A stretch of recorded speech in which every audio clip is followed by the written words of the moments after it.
The smell of Mexican cantina nachos filled the air while the sound of clinking glasses, a live cover band, and chatter between hundreds of people roared under the high ceilings of the Wake Forest Biotech Place event space on Thursday night.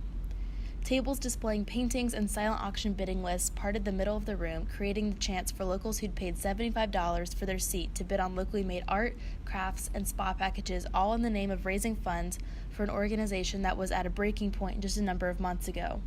This time last year, the Trump administration's executive order designed to heavily restrict refugee intake from all over the world was fresh news and was being discussed across every news channel in the country.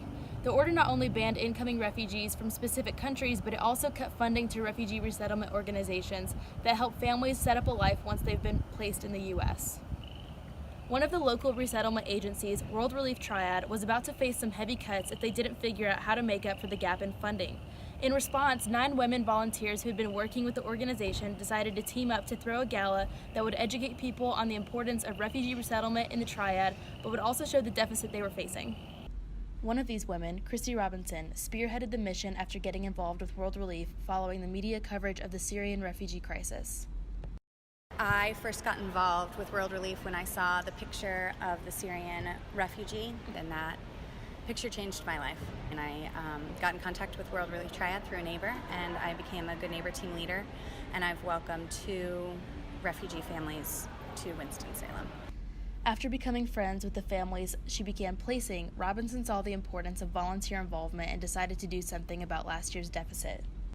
Throughout the evening, guests were invited to sample foods from a variety of cultures, purchase raffle tickets, or get their bidding paddles ready for when the auctioneer would start rattling off bids for a variety of incredibly luxurious trips and even a signed Dave Matthews guitar later in the evening.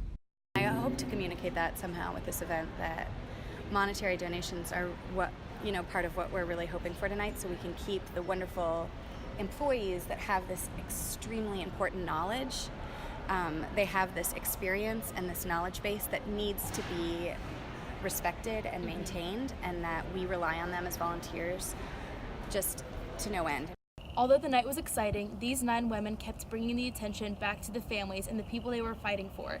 In fact, one of the families helped with the setup and catering of the event throughout the night, talking to guests and being a face for all the people and families who've been affected by World Relief Triad. It became evident that although the gala was elaborate and upscale with the decadent foods, open bar, and the sale of exotic vacation packages, it all came from a place of wanting to help build and strengthen an organization working to give refugee families a new start here in the U.S., and to create a culture of acceptance and service toward families being placed across the Triad. This has been Celia Glenn signing off. Now back to you in the studio.